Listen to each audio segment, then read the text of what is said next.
and welcome back to another episode of Courts This Week presented by LiveLaw.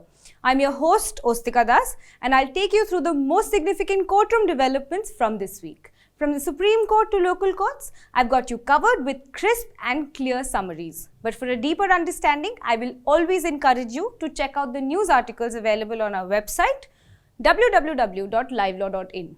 In today's episode, we are going to talk about an abortion plea by a 26 weeks pregnant woman being heard by the Supreme Court, the latest development relating to the criminal proceedings against former Andhra Pradesh Chief Minister Chandrababu Naidu, Krishna Janmabhoomi Shahi Idgah Mosque dispute and much more. So let's dive into the headlines. We begin with the Supreme Court's recent consideration of a 26-week pregnant woman's plea for a medical termination of pregnancy that has undergone several developments over the span of 1 week. Initially permitted by a bench of Justices Hema Kohli and B.V. Nagaratna, the case was revisited after AIIMS doctors said that the fetus had a viable chance of being born. While Justice Nagaratna echoed her earlier views, Justice Hema Kohli said that her judicial conscience would not permit the woman to undergo an abortion in view of the medical report, leading to a split verdict. After this, a 3-judge bench headed by Chief Justice Chandrachud was constituted, which stressed the delicate balance between a woman's autonomy and an unborn child's rights under the Medical Termination of Pregnancy Act. On behalf of the state, Additional Solicitor General Aishwarya Bhatia argued that the exceptional circumstances which allowed the termination of pregnancy even after the statutorily prescribed limit of 24 weeks, namely a threat to the life of the mother, or any fetal abnormality, did not exist in the present case. The law officer also asserted that a mother's right of decisional autonomy or other reproductive rights were not absolute in nature and were circumscribed by the law made by Parliament. The petitioner's counsel, on the other hand, sought permission to deliver the child through C-section now instead of waiting to carry the baby to term. The thrust of the expecting mother's argument was that she was suffering from postpartum depression since delivering another baby in September last year and was not in a fit mental state to carry the pregnancy to full term. Her lawyer emphasized the severity of her mental health condition before the bench, bringing to its attention a history of attempted suicide and self-harm.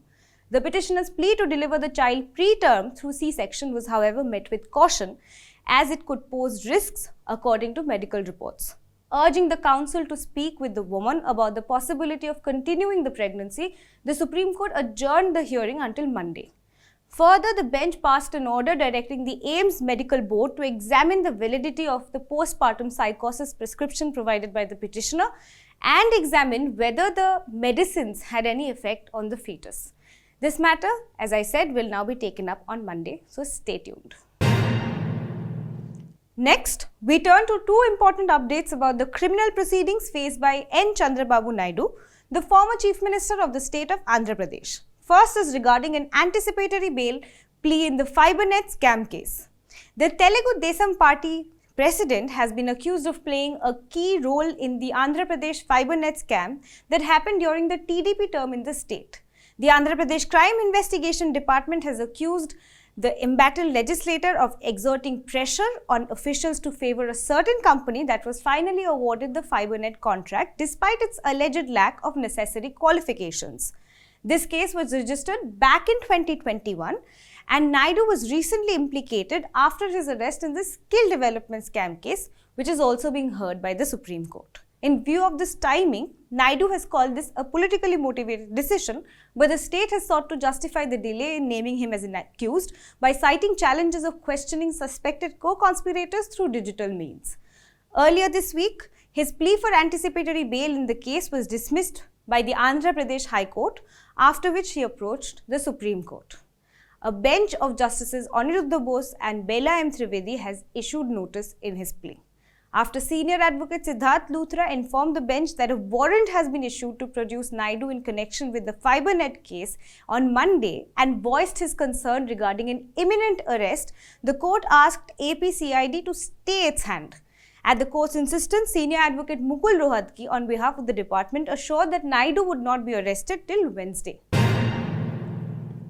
Next, An update relating to Naidu's plea to quash criminal proceedings against him in the skill development scam case. Senior advocate Mukul Rohatgi continued arguing against the quashing of the probe into the former chief minister's role in the scam. He cautioned against nipping the investigation at the bud at this stage, emphasizing the alleged losses to the tune of hundreds of crores suffered by the public exchequer. Among other things, he disputed the petitioner's contention that this was a case of political vendetta or regime revenge by pointing to the inquiries being conducted by central agencies like the Directorate of Goods and Services Tax, the Securities and Exchange Board of India and income tax authorities. The senior counsel insisted that the number of central agencies examining the issue shows that this is not the state government's vendetta. During this week's hearing, Rohatgi repeated his earlier submission that Section 17A would not apply to the present case inasmuch as it was introduced in July 2018 after the alleged offences had already been committed. Alternatively, Rohatgi argued that the allegations could never remotely be considered to be a decision, determination or recommendation in discharge of public functions to come within the protective cover of the section. In any case, he argued, the application of Section 17A can only be debated when the facts are examined by the judge trying the case and not in a quashing petition. He will continue his arguments on Tuesday. You may remember that earlier this year, in May, a Supreme Court Constitution bench had delivered its verdict on the rift in Maharashtra's Shiv Sena party caused due to a coup carried out by a faction led by now Chief Minister Eknath Shinde that led to the fall of the previous Maha Vikas Aghadi government. Not only had the Constitution bench declined to order the restoration of the Uddhav Thackeray government, but it also refrained from directly adjudicating the disqualification petitions of rebel MLAs in Shinde's faction, citing a lack of extraordinary grounds. At the same time, the Supreme Court had asked the Legislative Assembly Speaker to decide the disqualification petitions within a reasonable time frame. That was in May. In July, the court issued notice in a petition by Sunil Prabhu, a member of parliament belonging to the Uddhav Thackeray-led Shiv Sena, seeking a direction to the speaker to expeditiously decide the question of disqualification. For context, these pleas have been pending for over a year now. Last month, the court expressed its disapproval over the delay and emphatically said that the speaker cannot indefinitely postpone proceedings under the Constitution's 10th schedule. The court also cautioned that the speaker must respect its directives. This week, a bench led by Chief Justice D.Y. Chandrachud was informed that the speaker has now framed a hearing schedule for 1 year, laying down an elaborate timeline for cross-examination and recording of evidence. Senior advocate Kapil Sibal wondered why a civil suit-like procedure was being followed when the proceedings under the 10th schedule are supposed to be summary in nature. The Chief Justice once again conveyed the court's displeasure over the Speaker's conduct to Solicitor General Tushar Mehta and categorically stated that the disqualification petitions would have to be decided before the next elections. The Supreme Court said that this delay could not go on merely to render the whole process infructuous and orally observed that the Speaker must take a decision within 2 months. Let's turn to a development in the Bilkis Banu case. After 11 days of hearing, the Supreme Court has reserved its verdict on the batch of pleas challenging Gujarat government's decision to grant remission to 11 convicts sentenced to life imprisonment for multiple murders and gang rapes during the 2002 communal riots in Gujarat. One of the women facing this violent sexual assault at the hands of these 11 men was Bilkis Banu, who was one of the petitioners who approached the Supreme Court against their remission. While delivering her rejoinder, Bilkis's lawyer, Shobha Gupta, said, "This barbaric crime has left an indelible mark on Bilkis. Therefore, this is not a case where the convicts deserve mercy. The convicts should be sent back. I am beseeching this court with folded hands to send them back where they've come from." Senior advocate Indira Jaisingh also told the bench, and I quote, "The conscience of the nation is reflected in the 3 organs of the state, and therefore this judgment that the court will render will be a reflection of the conscience of the nation." After hearing the rejoinders by the petitioners, the court finally reserved its verdict. Notably, it also asked the Gujarat and the union governments to submit original records available with them. Next, Let's go to a development relating to Om Roth's Adi Purush, which not only created splashes in the box office but also triggered a barrage of litigation in various courts. Various public interest litigants had approached the courts seeking a ban on the movie and a quashing of the certificate granted by the Central Board of Film Certification, arguing that their religious sentiments were hurt. This week, the Supreme Court put a closure to all cases pending in different high courts against the movie based on Indian epic Ramayana, while hearing a petition filed by the producer of the film seeking to transfer to the top court cases pending in the high courts of Rajasthan, Punjab and Haryana and Allahabad. The bench of Justices Sanjay Kishan Kaul and Sudhanshu Dhulia said that the film has now been released and all the proceedings related to it, filed in different courts, were futile exercises that must stand closed. This week, the Supreme Court revealed that almost all of the 70 recommendations made by various High Court collegiums had been forwarded by the centre after the court's latest rebuke, while hearing a contempt petition against the central government for not adhering to the timeline prescribed by the court in 2021 for clearing collegium proposals.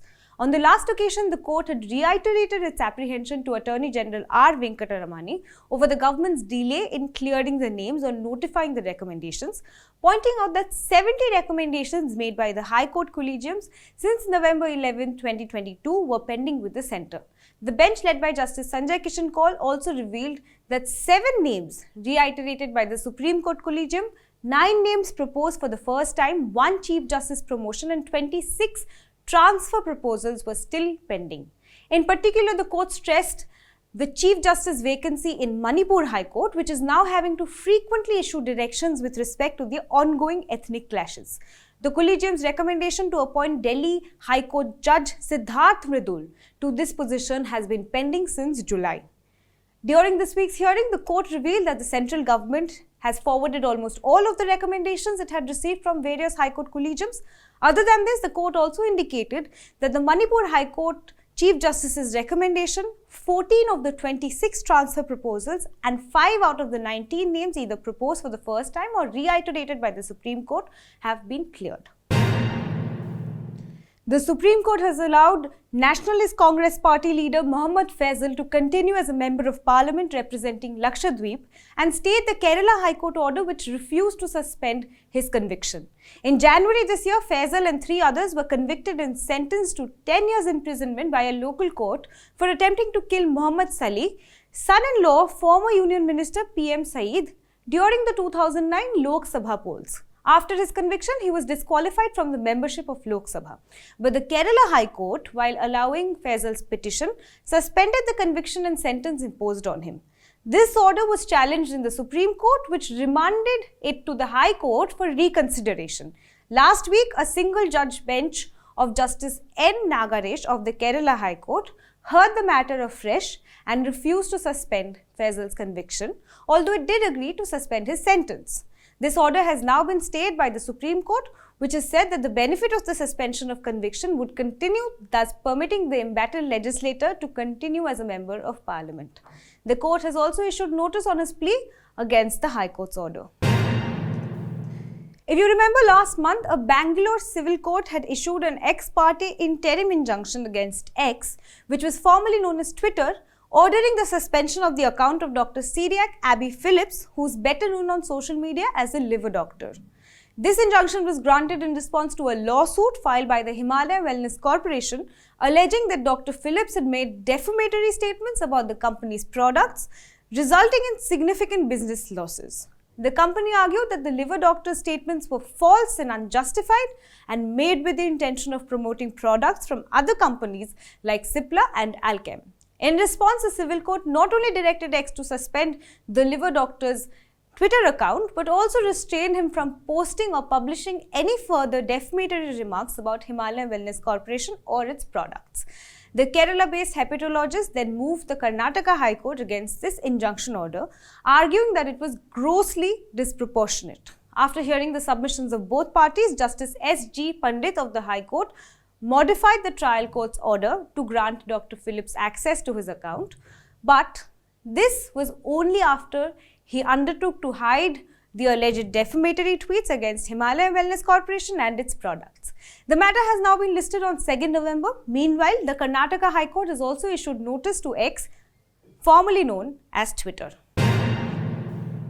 The Allahabad High Court has dismissed a public interest litigation seeking the recognition of the site of Mathura's Shahi Idgah Mosque as Krishna Janmabhoomi, or the birthplace of Hindu god Krishna. This PIL primarily sought to draw support from various historical texts that allegedly supported the claim to the land. The petitioner also disputed the legality of a compromise agreement between the society managing the temple with the mosque committee. The plea also urged the court to strike down certain provisions of the Places of Worship Act as unconstitutional. These provisions deny remedy to the aggrieved person for any pending suit in which the cause of action had arisen prior to 15th of August 1947. Therefore, the PIL plea prayed that the disputed land should be handed over to the Hindu parties and a proper trust for Krishna Janmabhoomi Janmasthan be formed for building a temple on the land. But a bench of Chief Justice Pritinkar Divakar and Justice Ashutosh Srivastav has dismissed this petition, noting that suits seeking various reliefs with respect to the ongoing land dispute are already pending before the High Court. These suits cover prayers for declaration, injunction and right of Hindus to worship at the disputed site and also for the removal of the mosque. This month, the Delhi police conducted raids on the residences of prominent journalists associated with NewsClick, a news organization known for its critical coverage of the Indian government. According to police officials, a total of 46 suspects, 37 men and 9 women were questioned and the electronic devices seized under the Unlawful Activities Prevention Act, following allegations that the portal received funds for pro-China propaganda. This organization came under the investigating agency Scanner after a report by the New York Times said that the company allegedly received money from US billionaire Neville Roy Singham, who is accused of pushing campaigns in support of China and its propaganda. After the day-long search, seizures and detentions, the Delhi police arrested NewsClick founder and its editor-in-chief Prabir Purkayastha and Amit Chakraborty, the organization's human resources head, under the UAPA. The duo is presently under judicial custody since October 10th, which is set to expire on October 20th. This week, the Delhi High Court dismissed Purkayastha and Chakraborty's pleas, challenging a trial court order remanding them to 7 days of police custody in the UAPA case. They had argued that the grounds of arrest had not been supplied to them. Solicitor General Tushar Mehta, on the other hand, contended that while the grounds of arrest had not been supplied, the duo had been informed of the said grounds. Ultimately, Justice Tushar Rao Gedela upheld the police remand order, holding that the grounds of arrest had indeed been conveyed to them and as such, there was no procedural infirmity or violation of any provisions under the UAPA or the Constitution of India. That wraps up this week's legal news roundup.